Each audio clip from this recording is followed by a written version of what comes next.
Hello friends, welcome to online study kingdom. दोस्तों, जैसा कि आप देख रहे हैं, घटना चक्र करंट क्यूज 2021 का सीरीज जो है ये चलाया जा रहा है। करंट की मैगजीन है जो कि फरवरी 2021 तक अपडेटेड है। ये त्रैमासिक मैगजीन होती है।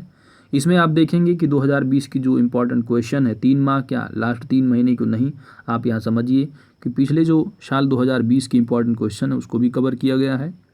तो ये जो मेनली मैगजीन है वो फोकस्ड है यूपीपीसीएस प्रीलिम्स और यूपीपीसीएस आरओ के लिए काफ़ी इंपॉर्टेंट है।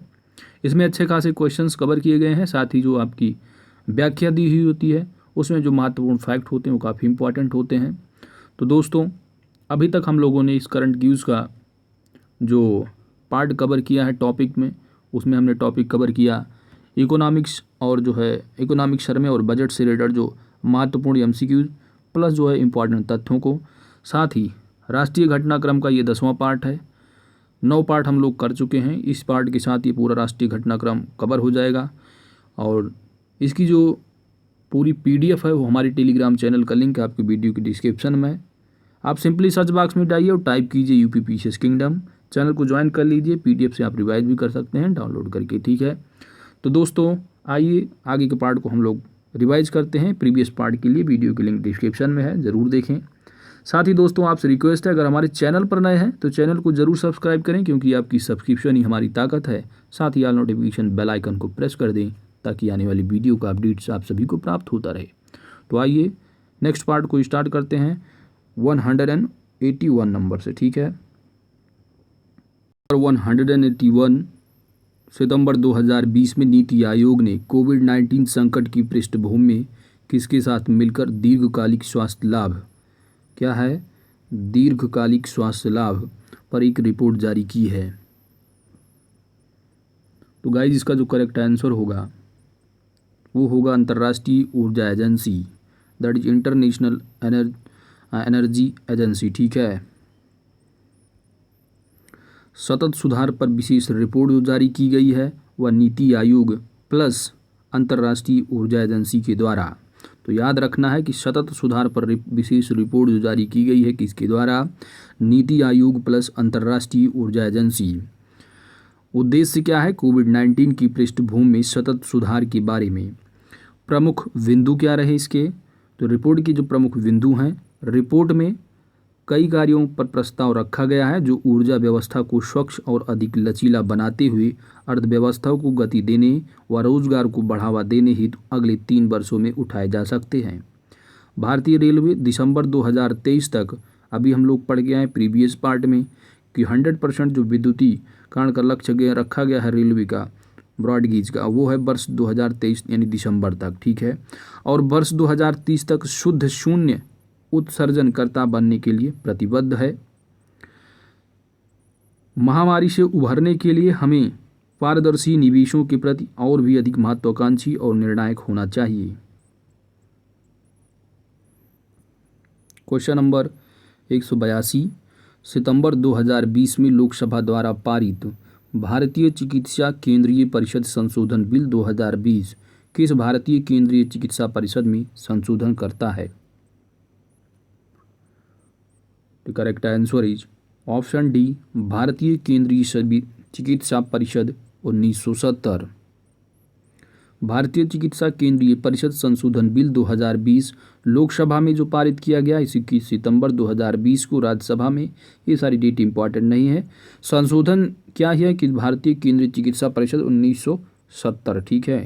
तो ये याद रखना है किस काउंसिल एक्ट संबंधी, तो आपको याद रखना भारतीय केंद्रीय चिकित्सा परिषद 1970 में।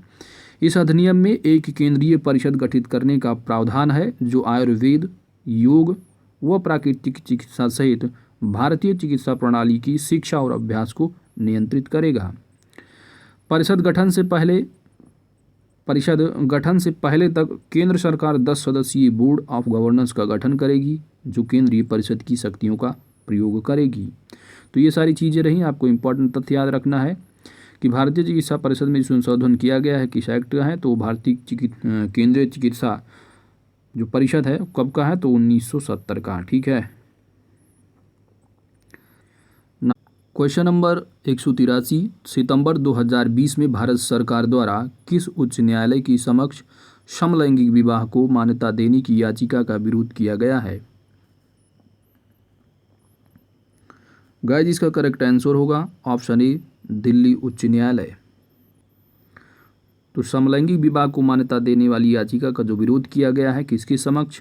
दिल्ली उच्च न्यायालय के समक्ष भारत सरकार के द्वारा। केंद्र प्रतिनिधित्वकर्ता जो रहे वो रहे तुषार मेहता, जो कि सॉलिसिटर जनरल ऑफ इंडिया। उद्देश्य क्या कि हमारी कानून जो व्यवस्था है वो समाज और मूल्य समलैंगिक विवाह को मान्यता नहीं देती है। महत्वपूर्ण बिंदु जो बताए गए कि उच्चतम न्यायालय की संविधान पीठ के वर्ष 2018 का फैसला समलैंगिकता को कम करता है।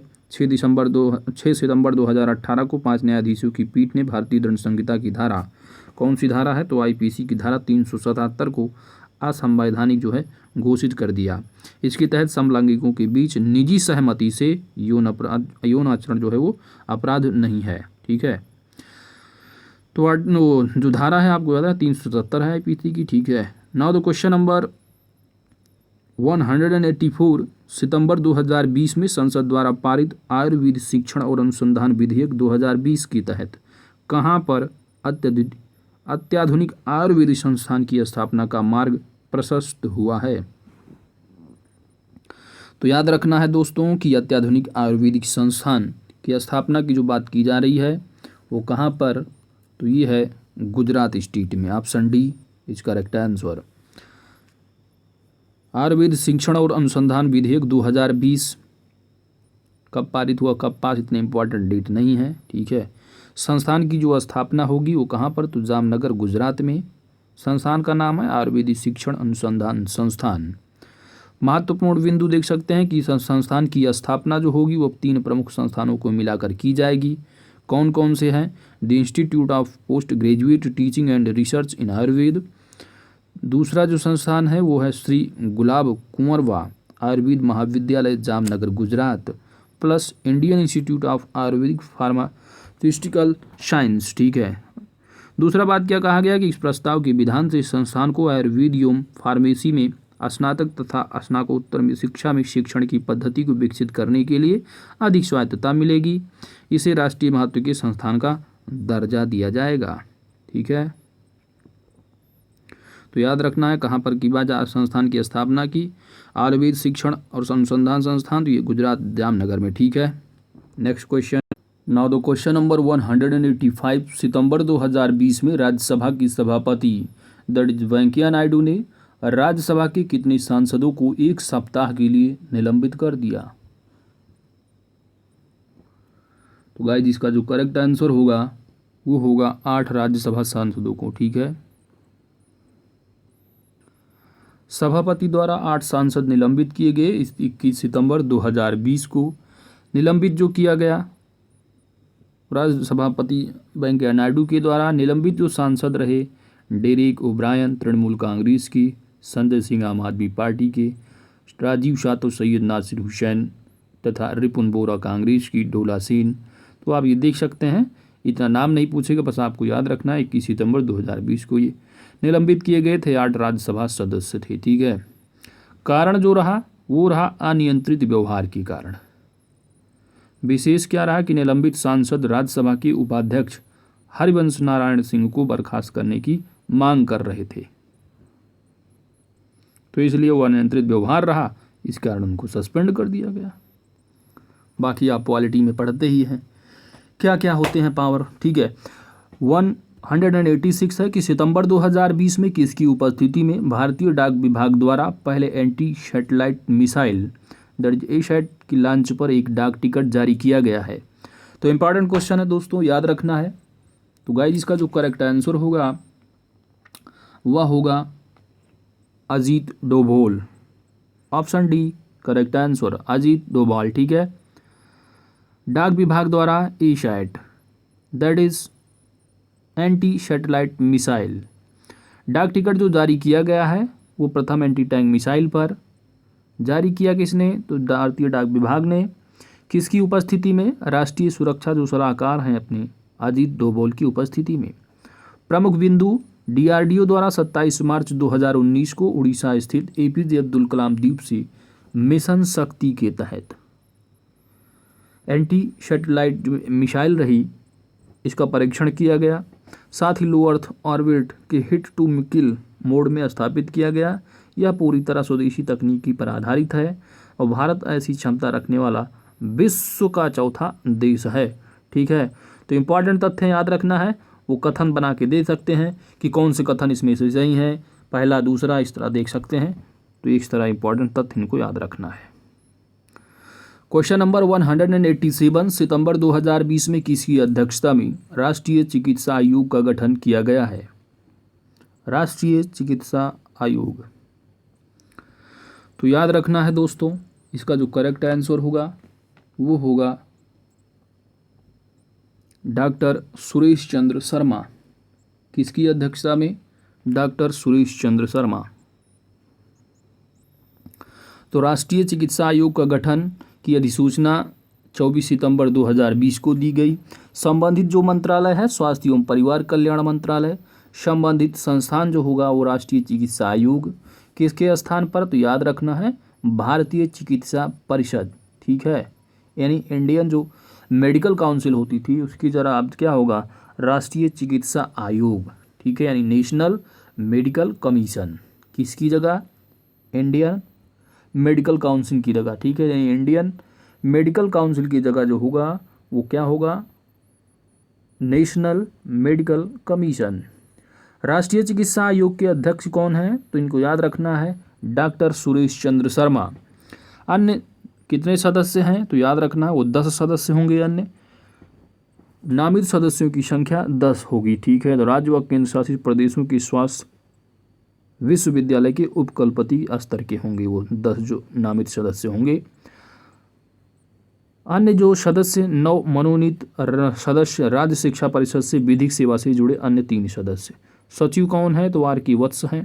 ठीक है, तो याद रखना है क्योंकि ये जो है राष्ट्रीय चिकित्सा आयोग का गठन किया गया है तो याद जरूर रखना है इसको। ठीक है, इसके सारे जो तथ्य हैं इंपॉर्टेंट हैं, पूछ सकते हैं वो स्टेटमेंट दे करके। अन्य तथ्य आप देख सकते हैं कि राष्ट्रीय चिकित्सा आयोग के साथ ही 4 स्वायत्त बोर्डों का भी गठन किया जाएगा। इसके अलावा स्नातक व परास्नातक चिकित्सा बोर्डों, चिकित्सा आकलन एवं मानक बोर्ड और नैतिक एवं चिकित्सा पंजीकरण बोर्ड का गठन किया गया है, जो राष्ट्रीय चिकित्सा आयोग को 2 दिन प्रतिदिन की कामकाज में जो क्या है हेल्प करेंगे। ठीक है, तो ये सारी चीज़ें हैं। अगस्त 2019 में संसद ने राष्ट्रीय चिकित्सा आयोग अधिनियम 2019 पारित किया। ठीक है, क्वेश्चन नंबर 188 है, सितंबर 2020 में भारत के किस संग्रहालय में नवीनीकरण कार्य परिणाम स्वरूप अनेक अनमोल कलाकृतियों को नुकसान पहुंचा है? तो गाइस इसका जो करेक्ट आंसर होगा वो होगा कोलकाता संग्रहालय, Paschim Bangal. Option B correct answer. Kolkata संग्रहालय में अनमोल कलाकृतियों की क्षति रिपोर्ट गिरीश चंद्र मुर्मू, जो कि भारत की कौन है? Controller auditor general of India. तो भारत की जो सीएजी कौन है? गिरीश चंद्र मुर्मू। संबंधित रिपोर्ट नवीकरण के दौरान कलाकृतियों का नष्ट पाया जाना। कोलकाता संग्रहालय संबंधित तथ्य देख लेते हैं कि कोलकाता संग्रहालय भारतीय उपमहाद्वीप के अलावा एशिया प्रशांत क्षेत्र का सबसे बड़ा संग्रहालय है। इसकी स्थापना जो हुई थी वर्ष 1814 ईस्वी में एशियाटिक सोसाइटी के डॉक्टर नथानियल वालिज के मार्गदर्शन में हुई थी। यह संस्कृति मंत्रालय भारत सरकार के अधीन है। नाउ द क्वेश्चन नंबर 189, सितंबर 2020 में भारी उद्योग एवं लोक उद्यम मंत्रालय ने फेम योजना के तहत कितनी नई इलेक्ट्रिक बसें चलाने की घोषणा की है? Correct answer is option B 670। FAME योजना के तहत 670 नई इलेक्ट्रिक बस तथा 241 चार्जिंग स्टेशन की स्वीकृति हुई है। संबंधित मंत्रालय भारत उद्योग एवं लोक उद्यम मंत्रालय। संबंधित योजना है फेम इंडिया। तो याद रखना है फेम इंडिया योजना के तहत 670 नई इलेक्ट्रिक बस तथा 241 चार्जिंग स्टेशन। संबंधित जो प्रदेश है वो महाराष्ट्र, गोवा, गुजरात और चंडीगढ़। चार्जिंग स्टेशनों की संख्या 241।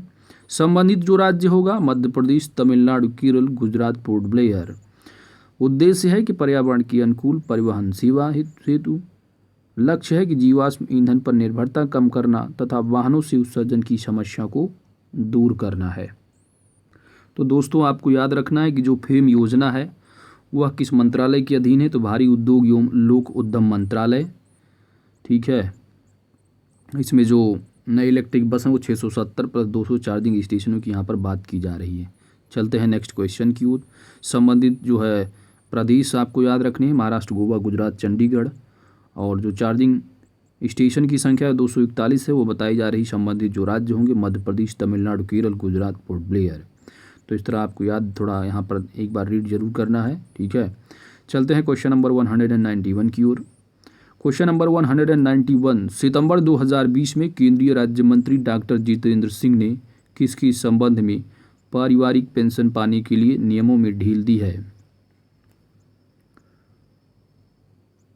Correct answer is option D, तलाकशुदा बेटियां। पारिवारिक पेंशन पाने के लिए तलाकशुदा बेटियों के लिए नियमों में ढील क्या है कि उद्देश्य है कि पारिवारिक पेंशन जो है प्रदान करना और समाज में सम्मानजनक व समान अधिकार सुनिश्चित करना है। संबंधित तथ्य आपको देखना है कि जो तलाकशुदा बेटियां हैं उनके जो नियम में थोड़ा ढीली बरती गई वो क्या है कि परिवार की एक बेटी को पेंशन का लाभ प्राप्त होगा। दूसरा है कि भले ही तलाक अंतिम रूप से ना हुआ हो लेकिन तलाक की याचिका उसके मृत माता पिता के जीवन काल के दौरान ही उसके द्वारा दायर की गई याचिका अगर दायर की गई थी। ठीक है, तो ये सारे तथ्य हैं, इनको याद रखना है। यह स्टेटमेंट में आपसे पूछ सकते हैं। ठीक है, कि कंडीशन। क्वेश्चन नंबर 191 है, सितंबर 2020 में किस संगठन का दावा है कि भारत में चल रहे अभियान और अनुसंधान कार्यों को रोकने के लिए सरकार के द्वारा बैंक खातों को फ्रीज करने के बाद काम रोक दिया गया? पहला ऑप्शन है मानवाधिकार संगठन, दूसरा ऑप्शन है विश्व व्यापार संगठन, सी ऑप्शन आप ले लो अंकटाड और डी ऑप्शन ले लो आप एमनेस्टी इंटरनेशनल इंडिया। तो गाइस इसका करेक्ट आंसर होगा amnesty international India, option D. घोषणा की तिथि जो की गई एमनेस्टी इंटरनेशनल इंडिया की रिपोर्ट जो है वो 29 सितंबर 2020 को संबंधित जो संस्था है वो एमनेस्टी इंटरनेशनल इंडिया। उद्घोषणा जो की गई वो सरकार के द्वारा बैंक खातों को फ्रीज करने के उपरांत काम को जो है वो रोका जाना है। एमनेस्टी का दावा है कि भारत में कर्मचारियों को जाने देने और सभी चल रहे अभियान और अनुसंधान कार्यों को रोकने के लिए मजबूर करना। विशेष क्या है कि पिछले वर्ष नवंबर में सीबीआई ने बेंगलुरु स्थित एमनेस्टी इंटरनेशनल इंडिया के कार्यालय पर आरोपों के संबंध में छापा था कि गैर लाभार्थियों को कानूनों के उल्लंघन में विदेशी धन प्राप्त हुआ था। ठीक है, तो ये सारी चीज़ें आपको बस इतना याद रखना है कि एमनेस्टी इंटरनेशनल इंडिया रिपोर्ट की बात की जा रही है। क्वेश्चन नंबर 192, सितंबर 2020 में किस राज्य सरकार ने सिगरेट एवं अन्य तंबाकू उत्पाद अधिनियम कोटपा 2003 के तहत लूज सिगरेट व बीड़ी पर प्रतिबंध लगा दिया? जो लूज सिगरेट व बीड़ी है उन पर प्रतिबंध लगा दिया गया है। किस राज्य में? Correct answer is option D, Maharashtra. Maharashtra सरकार द्वारा कोटपा अधिनियम 2003 के तहत लूज बीड़ी व सिगरेट पर प्रतिबंध लगा दिया गया है। ठीक है, उद्देश्य क्या है कि लूज सिगरेट तथा बीड़ी की बिक्री पर प्रतिबंध हेतु जो है यह लगाया गया। सॉरी। विशेष क्या है कि तंबाकू मुक्त संघ के अनुसार भारत में प्रत्येक वर्ष 1 मिलियन से अधिक लोग तंबाकू से संबंधित बीमारियों से मरते हैं। ठीक है, तंबाकू मुक्त संघ के अनुसार ये रिपोर्ट रही कि प्रत्येक वर्ष जो है 1 मिलियन से अधिक लोग जो है वो तंबाकू से संबंधित जो बीमारियां होती हैं उनसे मरते हैं। ठीक है, तो आपको इतना याद रखना है कि जो ये लूज सिगरेट व बीड़ी पर प्रतिबंध लगाया है वो किसी स्टेट नहीं है, तो बस इतना ही याद रखना है, वो महाराष्ट्र गवर्नमेंट है। ठीक है। That's it. चलते हैं नेक्स्ट क्वेश्चन की ओर दोस्तों। क्वेश्चन नंबर 193, सितंबर 2020 में प्रधानमंत्री नरेंद्र मोदी ने किस मिशन के लिए नया लोगो जारी किया है? कौन सा मिशन है भाई? तो गाइस इसका जो करेक्ट आंसर होगा वो होगा जल जीवन मिशन। कौन सा मिशन है? जल जीवन मिशन, ऑप्शन डी। जल जीवन से मिशन से संबंधित तथ्य देखते हैं कि जो नया लोगो जो जारी किया गया है वो 29 सितंबर 2020 को प्रधानमंत्री नरेंद्र मोदी के द्वारा जल जीवन मिशन के तहत लोगो क्या है कि जल जीवन मिशन का जो नया लोगो है वो पानी की प्रत्येक बूंद को बचाने की आवश्यकता को प्रेरित करता है। जल जीवन मिशन का उद्देश्य देश के प्रत्येक ग्रामीण घरों में पानी कनेक्शन उपलब्ध कराना है। नाउ क्वेश्चन नंबर 194, अक्टूबर 2020 में भारत और म्यांमार ने वर्ष 2021 की पहली तिमाही तक किस बंदरगाह के परिचालन को शुरू करने पर सहमति व्यक्त की है? गाइस इसका जो करेक्ट आंसर होगा वह होगा सितवे बंदरगाह, option C is correct answer. Sittwe बंदरगाह चर्चा में क्यों रहा? तो भारत व म्यांमार द्वारा संयुक्त रूप से वर्ष 2021 में बंदरगाह के परिचालन पर सहमति हो गई है। बंदरगाह जो स्थित है वो रखाइन प्रांत जो कि म्यांमार में है। सहमति की घोषणा थल सेना अध्यक्ष जनरल मनोज मुकुंद नरवणे और विदेश सचिव हर्षवर्धन श्रृंगला की 2 दिवसीय म्यांमार यात्रा के दौरान हुई सहमति। भारतीय शिष्टमंडल द्वारा भेंट म्यांमार की राष्ट्रीय सलाहकार आंग सांग सू की को रेमडेसिविर की 3000 खुराक की बात की जा रही, जो आजकल देख रहे होंगे काफ़ी उसका ब्लैकमेलिंग भी हो रही है मार्केट में, ठीक है। किस लिए है? तो कोविड-19 महामारी से निपटने हेतु दोनों पक्षों में अन्य सहमति सीमा सुरक्षा संबंधी संपर्क परियोजनाओं, क्षमता विनिर्माण, बिजली और गैस क्षेत्र, ये सारी चीज़ें यहाँ पर की गई हैं। भारत द्वारा जो घोषणा किया गया है वो याद रखना है कि म्यांमार के चीन राज्य में व्यान्यू शरस चौक में 20 लाख अमेरिकी डॉलर लागत की सीमा शुल्क के निर्माण की, ठीक है। कहाँ पे? तो म्यांमार के चीन राज्य में व्यान्यू शरस चौक में 20 लाख अमेरिकी डॉलर लागत की जो है ये सीमा पुल के निर्माण की यहाँ पर बात की जा रही है। पुल बनने से जो लाभ होगा म्यांमार और मिजोरम के मध्य आर्थिक संपर्क बढ़ने की जो है वो संभावना हो जाएगी। साथ ही यह है कि विशेष क्या है कि दोनों देशों में त्रिपक्षीय राजमार्ग और Kaladan multi modal transit transport परियोजना जैसी भारत की मदद से बनाई जा रही बुनियादी ढांचे की परियोजनाओं में प्रगति का जायजा लिया। तो ये सारी चीज़ें रहीं। तो आपको इतना याद रखना है यहाँ पर दोस्तों कि भारत और म्यांमार ने जो सहमति जो व्यक्त की है वो कौन से बंदरगाह के लिए? तो सितवे बंदरगाह है, ठीक है, जो कि ये बंदरगाह स्थित है। आप ज्योग्राफी की पॉइंट ऑफ व्यू से आपको याद रखना है कि जो सितवे जो बंदरगाह है वो रखाइन प्रांत म्यांमार में, ठीक है। क्वेश्चन नंबर 195, सितंबर 2020 में प्रधानमंत्री नरेंद्र मोदी ने किस राज्य में 6 बड़ी विकास परियोजनाओं का उद्घाटन किया है? तो गाइस इसका जो करेक्ट आंसर होगा वो होगा उत्तराखंड राज्य में। प्रधानमंत्री नरेंद्र मोदी द्वारा उत्तराखंड राज्य में 6 बड़ी विकास परियोजनाओं का उद्घाटन किया गया है। संबंधित जो मिशन है वो नमामि गंगे मिशन के तहत। अन्य तथ्य, इस परियोजना में हरिद्वार के जगजीतपुर में 68 MLD that is million litre प्रतिदिन सीवेज ट्रीटमेंट प्लांट का निर्माण और मौजूदा 27 MLD संयंत्र का उन्नयन तथा हरिद्वार की सराय में 18 MLD ESTP का निर्माण जो है इसमें शामिल है। तो ये सारी चीज़ें हैं, ठीक है। तो बस आपको इतना याद रखना वो किस राज्य से संबंधित है। तो 6 बड़ी जो विकास परियोजनाएं हैं उत्तराखंड राज्य की यहाँ पर बात की जा रही है, जो कि संबंधित किस मिशन के तहत है? तो Namami Gange mission. That's it. Next question, question number last question है दोस्तों 196 राष्ट्रीय घटनाक्रम का। अक्टूबर 2020 में किसने केंद्रीय हिंदी संस्थान आगरा के हैदराबाद क्षेत्रीय केंद्र के नवनिर्मित भवन का ऑनलाइन माध्यम से उद्घाटन किया? वर्चुअल उद्घाटन किया गया है, किसके द्वारा?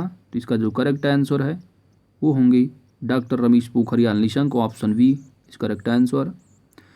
बाकी आप देख सकते हैं इतनी इंपॉर्टेंट तथ्य नहीं है, आपको याद थोड़ा देख लीजिए कि लागत कितनी है, तो 5.67 करोड़ है। निर्माणकर्ता केंद्रीय लोक निर्माण विभाग हैदराबाद। ठीक है, तो इस तरह ये हम लोगों ने राष्ट्रीय घटनाक्रम का पूरा 196 क्वेश्चन दोस्तों कवर कर लिया इस पार्ट के साथ। तो आने वाली जो टॉपिक होगा वो अंतर्राष्ट्रीय घटनाक्रम का होगा। तो पूरा 196 क्वेश्चंस प्लस जो बजट और इकोनॉमिक सर्वे की क्वेश्चन है, इन सभी का जो PDF है वो हमारे टेलीग्राम चैनल UPPCS किंगडम पे आपको मिल जाएगा। आप टेलीग्राम चैनल ज्वाइन कर लीजिए। तो दोस्तों अगर हमारी वीडियो आपको अच्छी लगी है तो वीडियो को लाइक ज़रूर करें, चैनल पर नए हैं तो चैनल को ज़रूर सब्सक्राइब करें। मिलते हैं नेक्स्ट वीडियो में। Thanks for watching.